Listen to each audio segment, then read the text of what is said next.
ओम शांति। 10 सितंबर 2023 अव्यक्त वाणी। आज की मुरली की रिवाइज डेट है 4 दिसंबर 1995। अव्यक्त मुरली का टाइटल है यथार्थ निश्चय के फाउंडेशन द्वारा संपूर्ण पवित्रता को धारण करो। आज बाप दादा देश विदेश चारों ओर के नए नए बच्चों को देख रहे थे, चाहे मधुबन में साकार रूप में आए हैं, चाहे आकार रूप में अपने अपने सेवा स्थान में आए हुए हैं। तो नयो नयो को देख बाप दादा सभी के निश्चय को देख रहे थे, क्योंकि निश्चय इस ब्राह्मण जीवन के संपन्नता का फाउंडेशन है, और फाउंडेशन मजबूत है तो सहज और तीव्र गति से संपूर्णता तक पहुंचना निश्चित है। तो बाप दादा देख रहे थे कि निश्चय भी भिन्न भिन्न प्रकार का है। जो यथार्थ निश्चय है कि मैं परमात्मा बाप का बन गया, स्वयं को भी आत्मा स्वरूप में जानना, मानना, चलना, और बाप को भी जो है वैसे जानना, ये है यथार्थ निश्चय।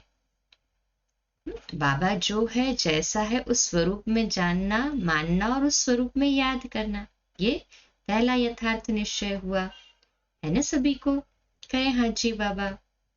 दूसरा निश्चय, योग द्वारा थोड़े समय के लिए अशांति से शांति का अनुभव करते हैं और स्थान का शक्तिशाली शांत वायुमंडल आकर्षित करता है। वह ब्राह्मण परिवार, ब्राह्मण आत्माओं का आत्मिक प्यार और पवित्रता की जीवन का प्रभाव पड़ता है। कंपनी अच्छी लगती है। दुनिया के वायुमंडल के कॉन्ट्रास्ट में ये संग अच्छा लगता है। ज्ञान भी अच्छा, परिवार भी अच्छा, वायुमंडल भी अच्छा। तो वो अच्छा लगना उस फाउंडेशन के आधार पर चलते रहते हैं। ये है दूसरा नंबर। पहला नंबर सुनाया यथार्थ निश्चय, और दूसरा नंबर अच्छा लगता है, और तीसरा नंबर दुनिया के संबंधियों के दुखमय वातावरण से बचकर जितना समय भी सेवा केंद्र पर आते हैं, उतना समय दुख से किनारा होकर शांति का अनुभव करते हैं। ज्ञान की गुह्यता में नहीं जाएंगे, लेकिन शांति की प्राप्ति के कारण कभी आते हैं और कभी नहीं आते। लेकिन यथार्थ निश्चय बुद्धि विजयी होते हैं। जो यथार्थ निश्चय बुद्धि बच्चे हैं, बाबा कहते हैं वो विजयी होते हैं, है ना सभी विजयी आत्माएं? कहे हाँ जी बाबा। और देखा जाता है कि जब शुरू शुरू में आते हैं तो अशांति से तंग होते हैं, शांति के इच्छुक होते हैं। तो जैसे प्यासे को एक बूंद भी अगर पानी की मिल जाए तो बहुत बड़ी बात अनुभव करता है। तो अप्राप्ति से प्राप्ति होती है। परिवार में, ज्ञान में, योग में, वायुमंडल में अंतर दिखाई देता है। तो पहला समय बहुत अच्छे उमंगात उत्साह से चलते हैं, बहुत नशा रहता है, खुशी भी होती है ना सभी अनुभवी? कहे हाँ जी बाबा। लेकिन अगर पहले नंबर के यथार्थ निश्चय का फाउंडेशन पक्का नहीं है, दूसरे या तीसरे नंबर का निश्चय है, तो धीरे धीरे जो शुरू की खुशी, शुरू का जोश, उसमें फर्क आ जाता है। इस सीजन में नए नए बहुत आए हैं और चांस भी मिला है, ये तो बहुत अच्छा है। बाप दादा को भी नए नए बच्चों को देख खुशी होती है कि ये फिर से अपने परिवार में पहुंच गए। लेकिन ये चेक करो कि निश्चय का फाउंडेशन पक्का है।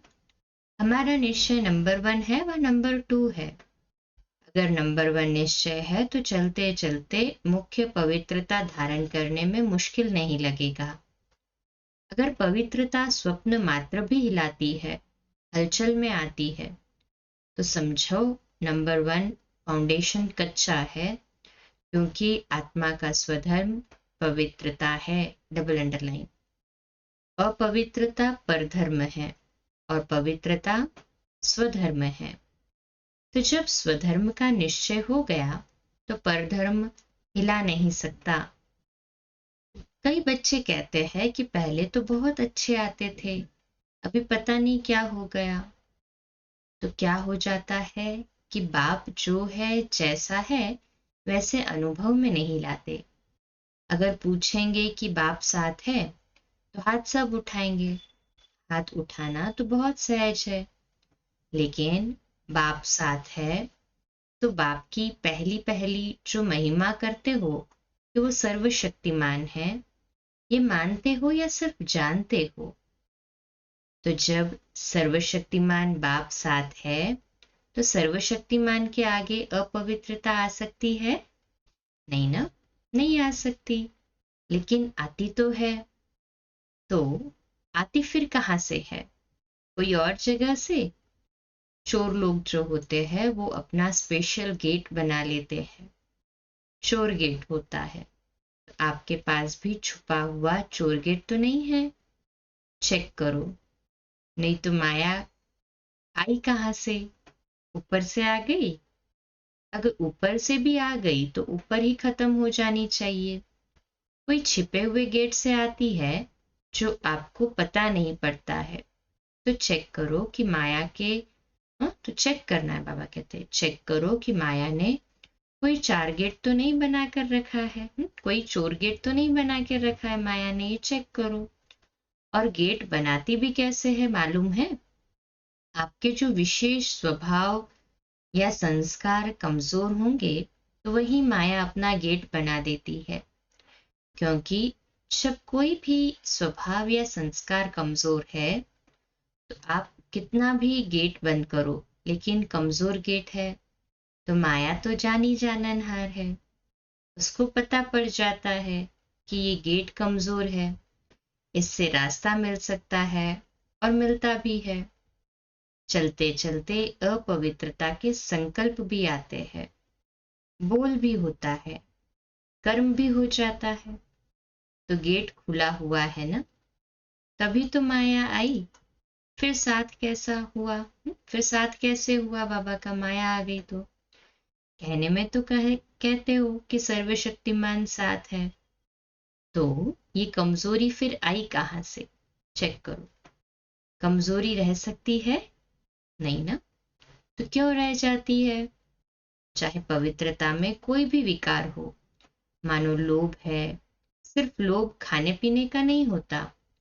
कई समझते हैं हमारे में पहनने, खाने या रहने का ऐसा तो कोई आकर्षण नहीं है। जो मिलता है, जो बनता है, उसमें चलते हैं। लेकिन जैसे आगे बढ़ते हैं तो माया लोभ भी रॉयल और सूक्ष्म रूप में लाती है। वो रॉयल लोभ क्या है? चाहे स्टूडेंट हो चाहे टीचर हो, माया दोनों में रॉयल लोभ लाने का फुल पुरुषार्थ करती है। मानो स्टूडेंट है, बहुत अच्छा निश्चय बुद्धि, सेवाधारी है, सब में अच्छा है। लेकिन जब आगे बढ़ते हैं तो ये रॉयल लोभ आता है कि मैं इतना कुछ करता हूँ, सब रूप अर्थात कि सब तरह से मददगार हूँ, तन से, मन से, धन से, और जिस समय चाहिए उस समय सेवा में हाजिर हो जाता हूँ। फिर भी मेरा नाम कभी भी टीचर वर्णन नहीं करती कि ये जिज्ञासु बहुत अच्छा है। अगर मानो ये भी नहीं आवे तो फिर दूसरा रूप क्या होता है? अच्छा, नाम भी लिया तो नाम सुनते सुनते मैं ही हूँ, मैं ही करता हूँ, मैं ही कर सकता हूँ, वो अभिमान के रूप में आ जाएगा। या बहुत काम करके आए और किसी ने आपको पूछा भी नहीं, एक गिलास पानी भी नहीं पिलाया, देखा ही नहीं, अपने आराम में या अपने काम में बिजी रहे, तो ये भी आता है कि करो भी और पूछे भी कोई नहीं। तो करना ही क्या है? करना या ना करना एक ही बात है। पूछने वाला तो कोई है नहीं, इससे आराम से घर में बैठो, जब होगा तब सेवा करेंगे। तो ये भिन्न भिन्न प्रकार का विकारों का रॉयल रूप आता है। और एक भी विकार आ गया ना मानो लोभ नहीं आया लेकिन अभिमान आ गया, अपने मानने तक का, हमारी मान्यता हो उसका भान आ गया। तो जहाँ एक विकार होता है वहां अनेक चार, हाँ, बाबा कहते हैं जहाँ एक विकार होता है वहां उनके चार साथी छिपे हुए रूप में आ ही जाते हैं। और तो छुपे होते हैं वो चार साथी उनके एक विकार के पीछे। और एक को अपने चांस दे दिया। देखो बाबा कितनी गुह्यता से समझा रहे हैं कि एक को भी आपने चांस दे दिया तो वो छुपे हुए जो है वो भी समय प्रमाण अपना चांस लेते रहते हैं। फिर कहते हैं कि पहले जैसा नशा अभी नहीं है, पहले बहुत अच्छा था, पहले अवस्था बड़ी अच्छी थी, अब पता नहीं क्या हो गया है। माया चोर गेट से आ गई, ये है पता। बाबा कहते माया चोर गेट से आ गई, ये है पता, ये नहीं कहो पता नहीं है। और टीचर को भी आता है। टीचर को क्या चाहिए? सेंटर अच्छा हो, कपड़े भले कैसे भी, लेकिन सेंटर थोड़ा रहने लायक तो अच्छा हो, और जो साथी हो वो अच्छे हो, स्टूडेंट अच्छे हो, बाबा की भंडारी अच्छी हो। अगर अच्छा स्टूडेंट चेंज हो जाए तो दिल थोड़ा धड़कती है। फिर समझते हैं क्या करे, ये मददगार था ना, अभी वो चला गया। मददगार जिज्ञासु था, वह बाप है। बाप पर पूरा निश्चय हो तो उस समय कौन दिखाई देता है, जिज्ञासु या बाप? तो रॉयल माया फाउंडेशन को हिलाने की कोशिश करती है। अगर आपको निश्चय है सर्वशक्तिमान साथ है तो बाप किसी न किसी को निमित्त बना ही देता है। कई फिर सोचते हैं हमें कम से कम एक बार आबू की कॉन्फ्रेंस में या किसी बड़ी कॉन्फ्रेंस में चांस मिलना चाहिए। चलो, और नहीं योग शिविर तो करा ले, ये भी तो चांस होना चाहिए ना। चलो, भाषण नहीं करे, स्टेज पर तो आवे, आखिर विनाश हो जाएगा। क्या विनाश तक भी हमारा नंबर नहीं आएगा? नंबर तो आना चाहिए ना। लेकिन पहले भी बाप दादा ने सुनाया कि अगर योग्य है, चांस मिलता है तो खुशी से करो, लेकिन ये संकल्प करना कि हमें चांस मिलना चाहिए, ये भी मांगना है। चाहिए चाहिए ये है रॉयल मांगना। ये होना चाहिए, ये हमें पहचानते नहीं हैं। दादी दादियां भी सभी को पहचानती नहीं हैं। जो आगे आते हैं उसको आगे कर लेते हैं। तो ये संकल्प आना, ये भी सूक्ष्म मांगना है। लेकिन बाप दादा ने सुना दिया है कि मानो आप स्टेज पर आ गई या आपके कोई भी विशेषता के कारण, योग नहीं भी है, अवस्था इतनी अच्छी नहीं है, लेकिन बोल में, कैचिंग पावर में विशेषता है, तो चांस मिल जाता है। क्योंकि किसी की वाणी में मिठास होता है, स्पष्टता होती है और कैचिंग पावर होती है। तो यहाँ के वहाँ के मिसाल वगैरह वगैरह कैच करके सुनाते हैं, इसलिए उन्हों का नाम भी हो जाता है। कौन चाहिए तो कहेंगे फलानी चाहिए, कौन आवे तो कहेंगे फलानी आवे। चाहे योग में कच्ची भी हो, तो इस पर नंबर फाइनल नहीं होने हैं। जो फाइनल नंबर मिलेंगे वो यही होगा कि इसने कितने, बाबा कहते हैं जो फाइनल नंबर मिलेंगे वो ये नहीं होगा कि इसने कितने भाषण किए या इसने कितने स्टूडेंट का सेंटर बनाए, लेकिन योग्य कितनों को बनाया है। सेंटर बनाना बड़ी बात नहीं है, लेकिन योग्य कितनी आत्माओं को बनाया है। नाम हो गया 30 सेंटर की इंचार्ज है और 30 में से 15 हिल रहे हैं, 15 ठीक है, तो फायदा हुआ या सिर्फ नाम हुआ? सिर्फ नाम होता है कि फलानी के 30 सेवा केंद्र है, लेकिन नंबर इससे नहीं मिलेगा।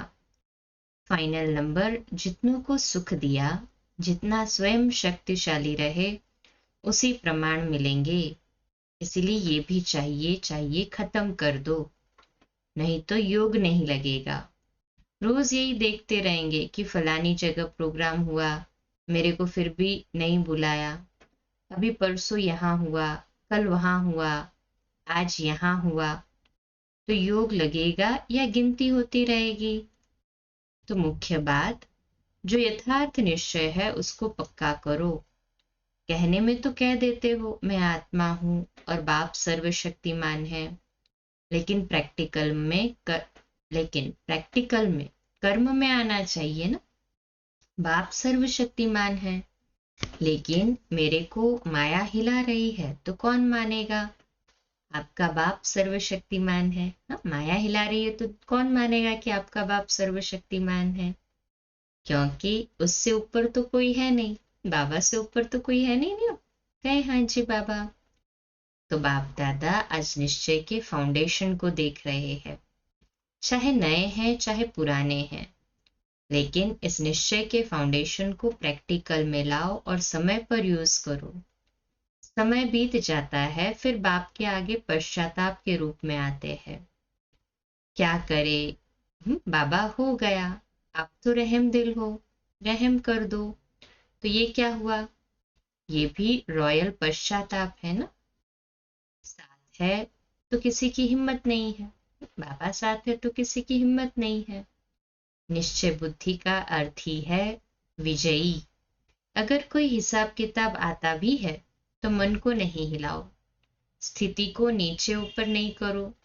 चलो आया और फट से उसको दूर से ही खत्म कर दो। अभी योद्धे नहीं बनो। कई अभी निरंतर योगी नहीं है, कुछ समय योगी है और कुछ समय युद्ध करने वाले योद्धे है, लेकिन अपने को कहलाते क्या हो? योद्धे की योगी? कहलाते तो सहज योगी हो। तो नए जो भी आए हैं उनको बाप दादा फिर से भाग्य प्राप्त करने की मुबारक देते हैं, लेकिन मुबारक के साथ ये चेक भी करना कि फाउंडेशन नंबर 1 है या नंबर 2 का है। कई कहते हैं ज्ञान योग बहुत अच्छा लगता है। अच्छा है, वो तो ठीक है, लेकिन कर्म में लाते हो? अच्छा लगता है ज्ञान लोग, लेकिन कर्म में लाते हो?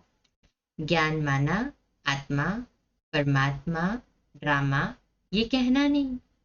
ज्ञान का अर्थ है समझ, अंडरस्टैंडिंग। समझदार जैसा समय होता है वैसे समझदारी से सदा सफल होता है। कभी भी देखो जीवन में दुख आते हैं तो क्या सोचते हो? पता नहीं मुझे ये क्यों नहीं समझ में आया, यही कहेंगे ना। तो समझदार हो, ज्ञानी हो, बोलो हाँ या ना। किसी ने कहा हाँ जी, हाँ तो बहुत अच्छी बोलते हो। समझदार की निशानी है कभी धोखा नहीं खाना, ये है ज्ञानी की निशानी। और योगी की निशानी?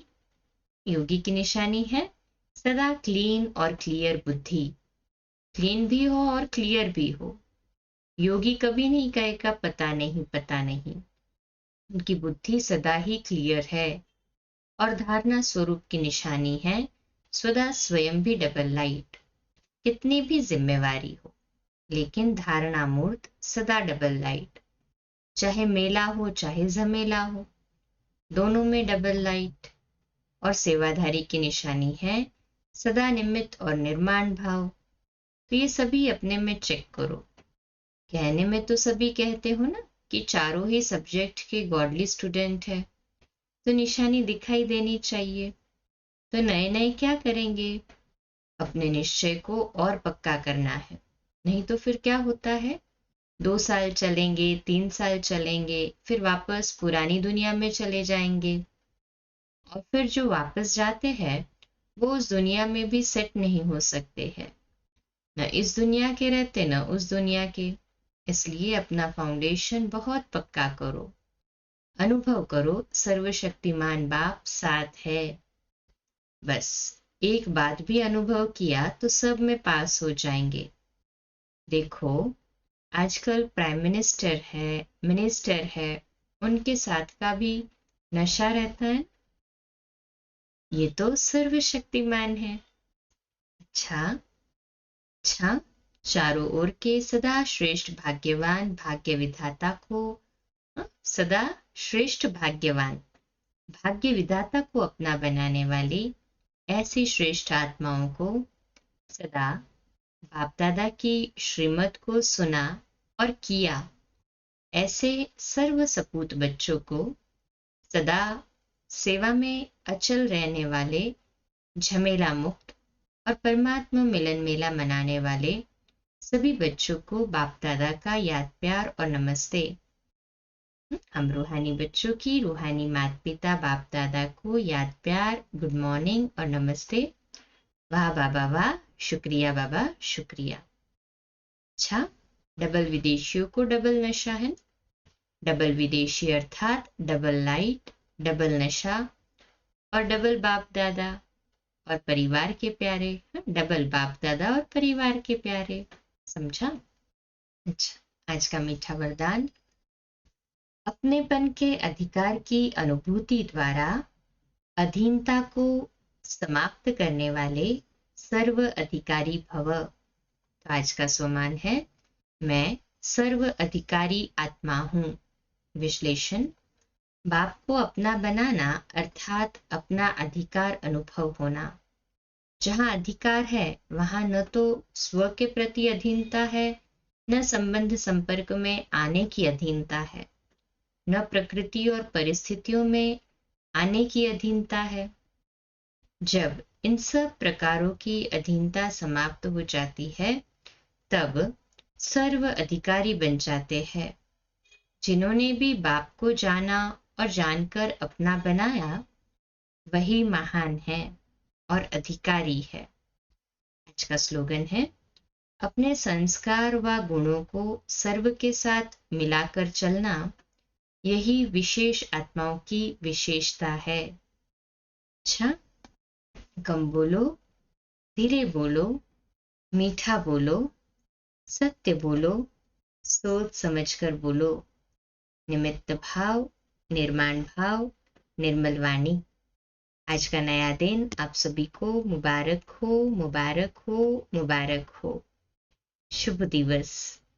आज रात्रि क्लास 8:45 बजे, कल सुबह अमृत वेला मेडिटेशन 3:30 से 4:30 और मुरली क्लास प्रातः 4:45 बजे। ओम शांति।